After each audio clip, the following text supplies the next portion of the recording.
Hello friends, welcome back to our channel. சிறுகடி காசில் upcoming review பார்க்கலாம். என்ன காட்டுறாங்கன்னா, ரோஹிணி வந்துட்டு மனோஜை தான் பக்கம் இழுக்கணுன்ட்டு அவங்க என்னென்னமோ நடிக்கிறாங்க. ஆனால் பாவம் மனோஜ் இதெல்லாம் நம்பிட்டு இருக்காரு.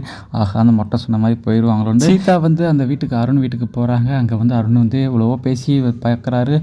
என்னமோ சொல்லியும் பார்க்குறாரு. ஆனால் வந்து சீதா வந்து எங்கள் மாமா சொன்னதான் முக்கியம், எங்கள் வீட்டை விட்டு என்னால் எதுவும் பண்ண முடியாது அப்படின்னு சொல்லிடுறாங்க. என்னை வந்து மறந்துடுங்க, எனக்கு ஃபோன் கால் எதுவும் பண்ணாதீங்க, பண்ணி என்னை வந்து டிஸ்டர்ப் பண்ணாதீங்க, அப்புறம் என்னால் எதுவும் பண்ண முடியாது அப்படிங்கிற மாதிரி சொல்லிவிட்டு அவங்க வந்து மனசை வந்து அப்படியே நொறுக்கிட்டு போயிடுறாங்க. பாவமாக இருக்குது பார்க்கப்பே.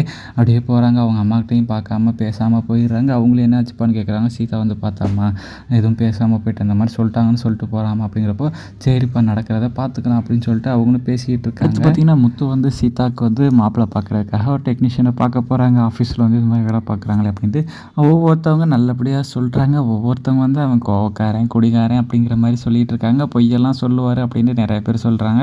ஆஹா, குடிக்க வேறு செய்வானா, இந்த இதை போய் இவள்கிட்ட சொன்னானா, மீனாட்ட சொன்னால் அவள் உங்களை மாதிரி ஒரு குடிகாரனை பார்க்குறீங்களான்னு கேட்பா. என்னத்தை சொல்கிறது அப்படின்னு சொல்லிட்டு வீட்டுக்கு போகிறாங்க. என்னங்க ஆச்சு இன்னைக்கு ஃபுல்லாக அப்படின்னு கேட்டோன்னே, இது மாதிரி சீதாவுக்கு மாப்பிள்ளை பார்க்க போனேன், அது மாதிரி சொல்லிட்டாங்க அப்படின்னே, என்னங்க என்ன சொன்னாங்கன்னே, அது செட் ஆகலை மீன் அப்படிங்கிறாங்க. இங்கே வீட்டில் பார்த்தீங்கன்னா அடுத்து சரிப்பா நான் வேலைக்கு கிளம்புறேன்னு கிளம்ப போகிறாங்க. அப்போதைக்கு பார்த்தா ப்ரௌன் மணி வர்றாரு. வந்ததும் பார்க்க வர்றாங்க. எதுக்கு இங்கே வந்தீங்க, மலேசியா மாமா வந்திருக்காரு வாங்கணுன்னே எல்லாருமே போய் பார்க்குறாங்க. பார்த்தா இந்த ஆள் வந்திருக்காரு. என்ன எதுக்கு வந்திருக்கீங்கன்னு கேட்குறப்போ, நம்ம வீட்டுக்கு வந்திருக்காருல அப்படின்னு சொல்லிட்டு பேசலாம் நம்மளை கூப்பிட்றாரு.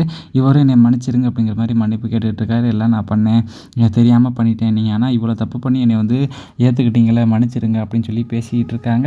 நீ எல்லாம் என்ன மாதிரி ஆள் தெரியுமா அப்படின்னு ரோஹிணியும் திட்டிகிட்டு இருக்காங்க. அப்புறம் முத்துக்கு டவுட் வருது, நீங்கள் இது மாதிரி எதுவும் பண்ணீங்களா, பிரேக் ஒயர் அத்து விட்டீங்களா, எதுக்கு இந்த மாதிரி உங்களை போட்டு விட்டேனே, ஐயோ தம்பி அதெல்லாம் நான் பண்ணலப்பா அப்படிங்கிற மாதிரி அவரும் சொல்கிறாரு. பார்த்தீங்கன்னா சீதா ரொம்ப ஃபீல் பண்ணி அழுதுகிட்டு இருக்காங்க. வீட்டில் சாப்பிடவும் மாட்டேங்கிறாங்க. என்னாச்சுமா அப்படின்னு தம்பி கேட்டுட்டு இருக்காங்க. அவள் சாப்பிட மாட்டேங்கிறாடா, என்னம்மா ஆச்சு, இது மாதிரி பண்ண எது நடக்குதோ அது நடக்கும்டா, மாப்பிள்ளை சொன்ன மாதிரி தான் நம்ம வீட்டில் நடக்கணும், வேறு எதுவும் நம்மளால் பண்ண முடியாது அப்படிங்கிற மாதிரி அவங்க அம்மாவும் சொல்லிடுறாங்க.